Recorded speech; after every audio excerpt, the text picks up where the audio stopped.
Leviticus chapter 13. Leviticus 13.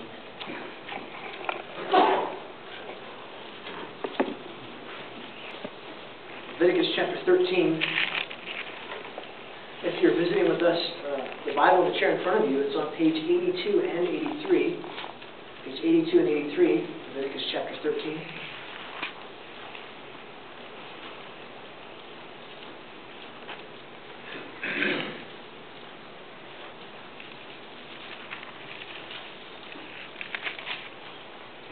Leviticus chapter 13, we'll start reading verse 1. We'll read the chapter. We'll read what God's Word says, what He wants for us to know and to hear from His Word, and then we'll ask Him to guide us from His Spirit. Then Yahweh spoke to Moses and to Aaron, saying, "When a man has on the skin of his body a swelling or a scab or a bright spot, and it becomes an affection of leprosy on the skin of his body, then he shall be brought to Aaron the priest, or to one of his sons the priest. And the priest shall look at the mark on the skin of the body, and if the hair of the infection has turned white, and the infection appears to be deeper than the skin of his body, it is an infection of leprosy. When the priest has looked at him, he shall pronounce him unclean. But if the bright spot is white on the skin of his body, and does not appear to be deeper than the skin, and the hair on it has not turned white, then the priest shall isolate him who has the infection for 7 days. The priest shall look at him on the seventh day, and if in his eyes the infection has not changed, and the infection has not spread on the skin, then the priest shall isolate him for 7 more days. And the priest shall look at him again on the seventh day, and if the infection has faded, and the mark has not spread on the skin, then the priest shall pronounce him clean. It's only a scab. He shall wash his clothes and be clean. But if the scab spreads farther on the skin after he has shown himself to the priest for his cleansing, he shall appear again to the priest, and the priest shall look, and if the scab is spread on the skin, then the priest shall pronounce him unclean. It is leprosy. When the infection of leprosy is on the man, then he shall be brought to the priest. The priest shall then look, and if there is a white swelling in the skin, it has turned the hair white, and there is quick raw flesh in the swelling, it is a chronic leprosy on the skin of his body, the priest shall pronounce him unclean.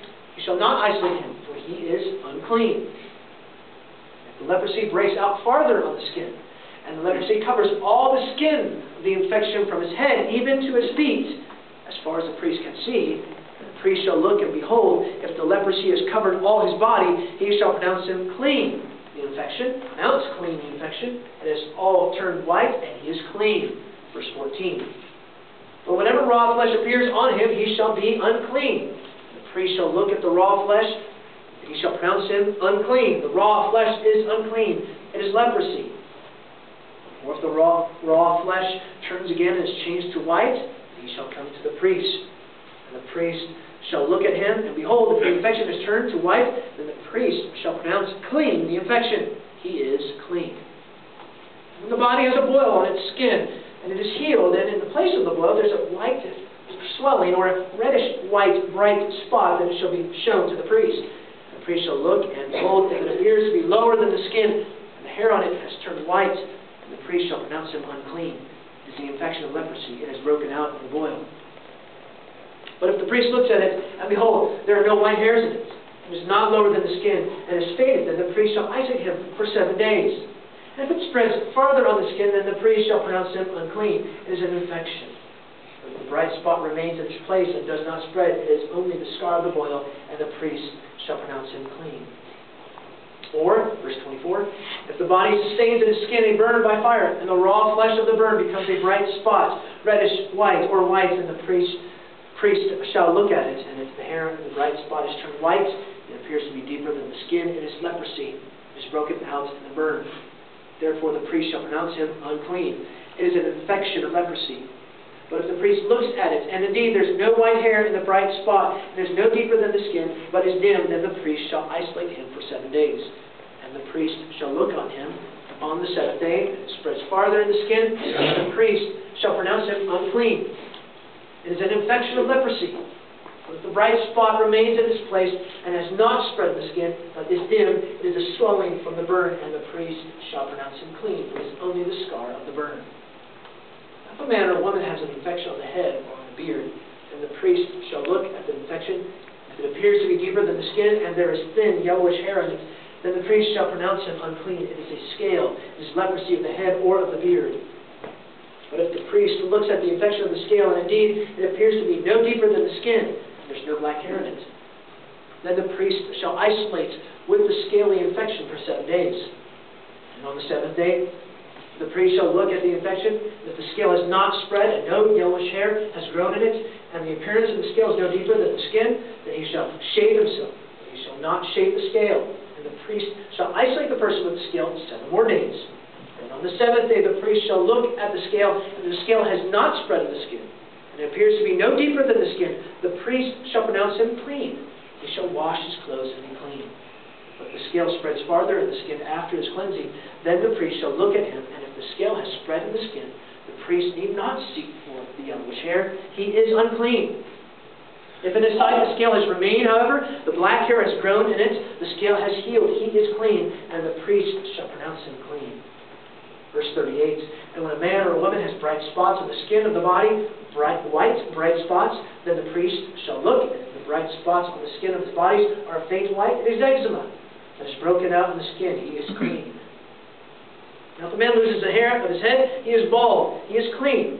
If his head becomes bald at the front and sides, he is bald on the forehead, he is clean. But if on the bald head or on the bald forehead there occurs a reddish-white infection, it is leprosy breaking out on his bald head or on his bald forehead, then the priest shall look at him. If the swelling of the infection is reddish-white on his bald head or on his bald forehead, like the appearance of leprosy in the skin of the body, he is a leprous man. He is unclean. The priest shall surely pronounce him unclean. His infection is on his head. Verse 45. As for the leper who has the infection, his clothes shall be torn, and the hair of his head shall be uncovered, and he shall cover his mustache and cry, unclean, unclean. He shall remain unclean all the days during which he has the infection. He is unclean. He shall live alone. His dwelling shall be outside the camp.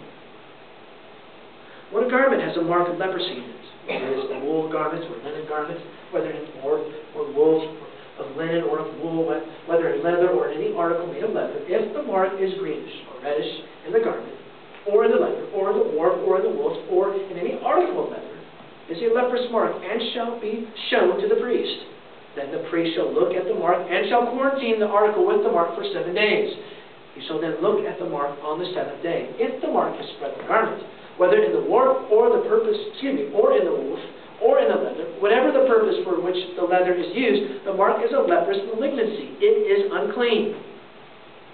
So he shall burn the garment, whether the warp or the woof, in wool or linen, or any article of leather in which the mark occurs, for it is a leprous malignancy. It shall be burned in the fire. Verse 53. But if the priest shall look, and indeed the mark has not spread in the garment, either in the warp or in the wool, or in any article of leather, then the priest shall order them to wash the thing in which the mark occurs, and he shall quarantine it for 7 more days. After the article with the mark has been washed, the priest shall again look, and if the mark has not changed its appearance, even though the mark has not spread, it is unclean. You shall burn it in the fire, whether eating away has produced fairness on the top or on the front of it. Verse 56. Then if the priest shall look, and if the mark is faded after it has been washed, he shall tear it out of the garments or out of the leather, whether from the warp or from the woof. And it appears again in the garments, whether in the warp or in the woof, or in any article of leather, it is an outbreak. The article with the mark shall be burned in the fire. And the garment, whether the warp or the woof, or any article of leather from which the mark has departed, when you washed it, it shall then be washed a 2nd time, and shall be clean. Verse 59. This is the law for the mark of leprosy in a garment of wool, linen, whether in the warp or in the woof, or in any article of leather, for pronouncing it clean or unclean. Let's pray. God, we want you to speak to us from your word. We have read it. Now, Spirit of truth, work in us. In Jesus' name, amen.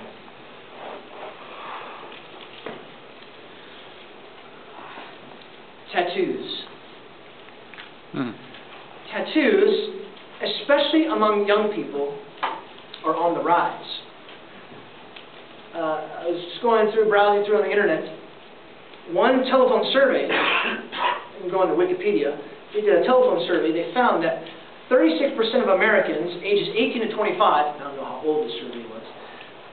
36% of Americans ages 18 to 25 had a tattoo. And 40% of those 26 to 40 had a tattoo as well. You might say, why are you bringing this up? What does that got to do with anything? There's a reason. There's a method to my madness. I mean, there's a madness to my... Never mind. You might say, why are you talking about that? We don't talk about tattoos until Leviticus chapter 19, because you have a reference to tattoos. Why do I bring this up? Because of how I titled the message. Be holy, for God is holy. Show some skin to see your need. Show some skin to see your need. Show some skin. Maybe some of you have seen actually this bumper sticker. When you're driving by, you see this bumper sticker that says, show some skin. Why do they have that? Well, they're talking about a tattoo. You show some skin. It's an artwork on your arm. This will forever be etched in our mind, because thinking the opposite way, when people show their tattoos or showing the artwork, here in Leviticus chapter 13, when you show your skin, you must see your need of something. And we're going to talk about that in a moment. You show your skin because you have a skin disease. With tattoos, they show their skin to display something. Here in Leviticus, you show your skin because of skin disease. This was not a good thing. It was a bad thing. So you would show your skin. But you would show your skin to see your need. I got two questions for us this morning. First question is this. Why do you show it? Or why would they show their skin? Well, pretty obvious. Because of skin disease breaking out. And how I kind of split this up for you, just so you can have this. This is a large chapter, and as you're reading it, if you were reading this past week, maybe it was confusing to you. And how does this all work together? And what's he talking about here? What's the Lord saying to Moses and Aaron about this? I'm going to take a moment just to kind of give you, in short little sections about what Moses was trying to explain to the people from the Lord. I'm going to do that in a moment. But this is how you can basically split up this chapter. Two different parts. One part, verses 1 through 46, has to do with skin disease and how you deal with it. The other part has to do with contaminated clothing and how you deal with that contaminated clothing. That's basically what the chapter is all about. And you don't need to write this down, but let me just kind of help you get the gist of the chapter. Small little sections for you. For instance, in verses 1 through 8, there's instructions on that are declared. How to declare someone who's unclean and clean from an examination and diagnosis of the priest. Verses 9 through 17, it talks about people who come to the priest with a diseased flesh, visible open sores, and they will be considered unclean. Verses 18 and 28, it pronounced clean or unclean based upon types of skin infections. Inflammations, boils, if there's burns or other things like that. What happens? Did you notice the reddish whites or the white spots? Notice those phrases that were being used over and over? That was a bad thing. That's how you would be able to observe that. And also the yellow hair. In verses 29 and 37, skin disorders that impacted the hair or the beard or anything like that. Verses 30 and 39 talk about skin diseases that don't necessarily mean someone was unclean. And your translation has eczema, but really in the Hebrew it can be many different ways to translate this. For instance, rashes, papules, herpes simplex virus. That will be included in that as well. Verses 40 to 44, I dealt with someone who was bald or had head infections. Bald people are not unclean. Very thankful for that. Since it's going, that's kind of nice. Verses 45 to 46, which we'll look at a little bit later. Instructions to one who was unclean. 47 to 49 explains examination, diagnosis of clothing. 50 to 58, three ways to deal with clothing. You would either clean it, you would cut it, or you burn it. That's it. You would either wash it, you would cut it out, or you burn the thing. That's how they would deal with it if it was contaminated. And then verse 59 was a summary statement. notice how the priests were very busy people. Very busy. So not only were they dealing with the duties in the tent of meeting, and they're also teachers of the law that teach the people, okay, that's clean, okay, that's unclean, no, don't touch that. But they're also here to be public health inspectors as well. You know? So here they're dealing with to the meeting, and okay, we're teaching this, and now we're public health inspectors. You know, they're very busy in the temple, or in the tent of meeting, I should say. And as you notice, the particular examination, the diagnosis of the priest, he didn't just flip a coin and say, hey, it kind of looks like that. No, he would really look into, inspect it closely, examining it as much as he could, even quarantine it if they have to. Examination, subsequent checks, after confinements, they would determine if it's static or if it's healing, if it's spreading, if it's infectious. Very intricate details, right? And one more thing I want to point out to you as well. The term leprosy, we cannot always think of what's known today as the disease leprosy. What's also known as Hansen's disease. It's the disease, you know, really leprosy is not so much where your limbs fall off, but it's when people get pain and then they're scratching. They can't feel any pain. And so that's why they're actually scratching pieces of their flesh off. That's Hansen's disease. This term does not necessarily mean that disease. It has a whole variety of understandings. The generic term, it referred to many different kinds of skin diseases. For instance, rot, fungus, mildew in clothes, buildings, psoriasis, phabbis, leukodermia, all these different things. So when you see there in Leviticus 13, we see leprosy, and then when we go into chapter 14, you see leprosy, don't just think of Hansen's disease. Think of different types of diseases that the people would have, these skin diseases that they would have to go and show the priest. Okay? A wide range of conditions with swelling, discoloration, scaliness, flakiness, moldiness. Okay. That gets us into all these things. I have one more question for us. Why is this in the Bible? Somebody was telling me this morning, even this past week, I wonder how you're going to pull something out of this one for Leviticus 13. I know none of you else were wondering, none of the rest of you were wondering something like that. What has this got to do with anything? Okay, do we apply this word for word? By the way, after the service, there's going to be a line. You're going to have to start showing us the skin. Do we apply this word for word? No, not necessarily. Not necessarily. Well, do we ignore it? Certainly not. Why is this here?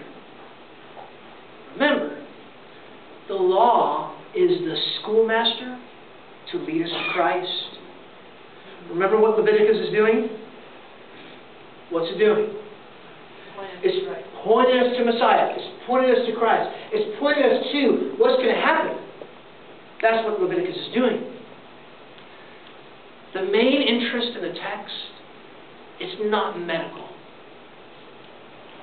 The main interest in the text is not contaminating someone else and giving them your cold type thing. That's not the main emphasis in the text. That's not the main interest in the text.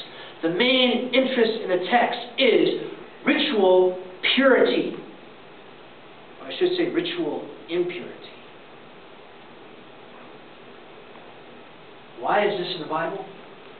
My friends, disease and decay are incompatible with the blessing of God's presence with His people.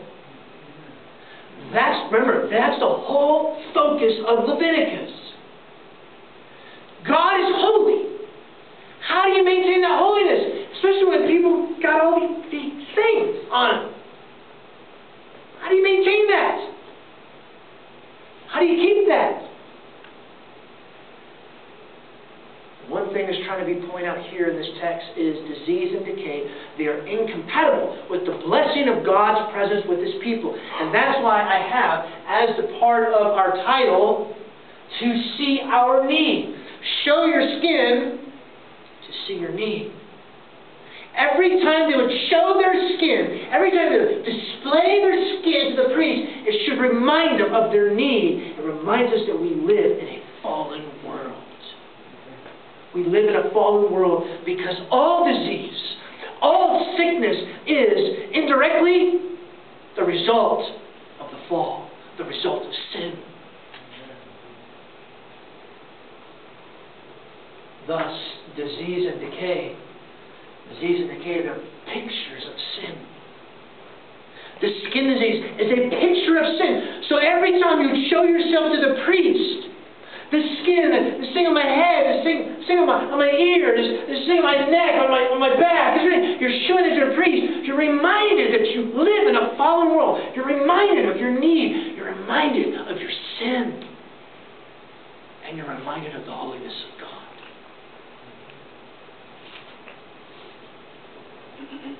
Unclean things cannot come in contact with holy things. Remember, we talked about this last week. Holy's over there. Unclean's over there. They can never touch. Great illustration, which I brought this up before. When you're starting a car, you always go to the positive. Car that's running, car that's not running. Positive of the car that's not running. Negative, the car that's running, to the negative of the car that's not running. Or you can put it on a piece of metal, whatever. You don't ever do positive here, and then negative here, and then negative here, and positive there. Unless you want an explosion on your hand. That's up to you. You don't ever do that. Same thing. These must never touch. What's holy must never touch what is unclean. Nothing putrid approached the tent of meeting. Nothing. Skin diseases and contaminated clothing. They were visible signs of the effects of the fall of humans into sin and results in separation from God. That's what the text is trying to point us to. The skin disease. They're visible signs you can actually see with your eyes. I see this disease. I see you have the flu. I see you have a cold. I see you have the stomach flu. I see these things. I see the ramification. I see that. And it shows us that this is the effects of the fall. And what results is that we're separated from God. Purity and holiness are absolute requirements for us to have fellowship with an absolutely holy God. Those with diseases could not contaminate those without it, because then you would contaminate the worship. Can do it. So the point is this: these effects of the fall must be dealt with in order for God's people to enjoy His presence. You have to deal with it. For God's people to enjoy the presence of God, to enjoy God's glory. Remember the text that we read together as a church? Oh, I want to see your glory. I want to be with your glory. Oh, I just don't enjoy it.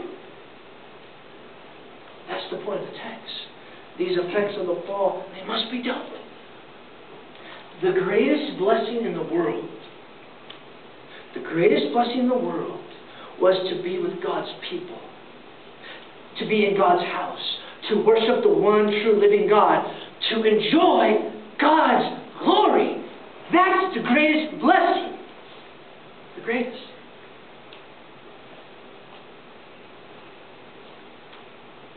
Isolation was like death. Loneliness was brutal. To be isolated from the presence of God and His people. Tragic condition for the person. Separated from both community and worship. Because go back with me to verse 45 and 46. Did you notice how I emphasize that? Verses 45 and 46, I emphasize that when we were reading. As for the leper who has the infection, His clothes shall be torn, and the hairs of his head shall be uncovered, and he shall cover his mustache and cry, Unclean! Unclean! He shall remain unclean all the days during which he has the infection. He is unclean. He shall live alone. His dwelling shall be outside the camp. Torn clothes, my friends, hair that's unruly, unkept, covering your mustache, they were signs of mourning for the dead. Those were signs you're mourning that one of the persons in your family died. That's why you would do that. Those covered in sin, unclean, they cannot enjoy the presence of God. They must be separated from having the unhindered joy of God's presence. For a non-Christian, you are separated from God. You might say, I'm not separated from God. Don't I have a great relationship? Well, my friend, I have news for you. God is your enemy. God is your enemy. You might not think you're his enemy, but you are God's enemy, and he's your enemy. Because God must not be around sin, around people who are unclean. That must be dealt with. You must deal with that. Because you are a rebellious sinner, O sinner, who have defied God and his holiness. You must be totally clean. And you're not.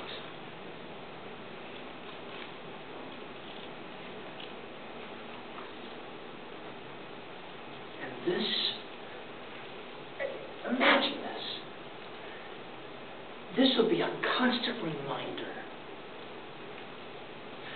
for those with the disease, obviously, but for those without the disease. Imagine your friend, your neighbor,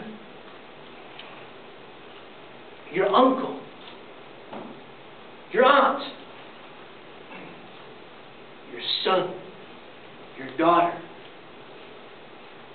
your husband, your wife.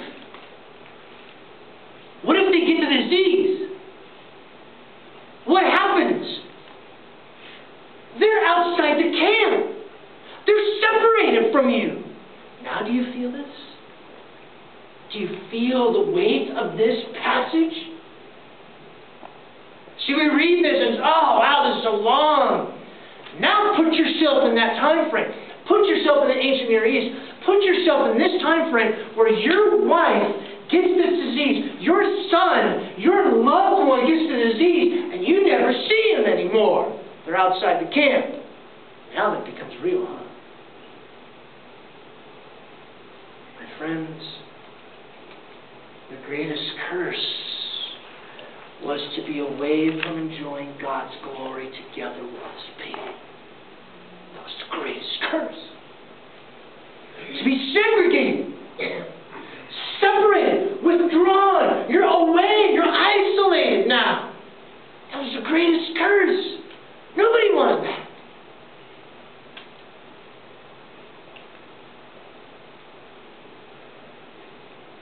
So I ask you, do you enjoy God's people? Do you enjoy being in God's house? And this is not God's house.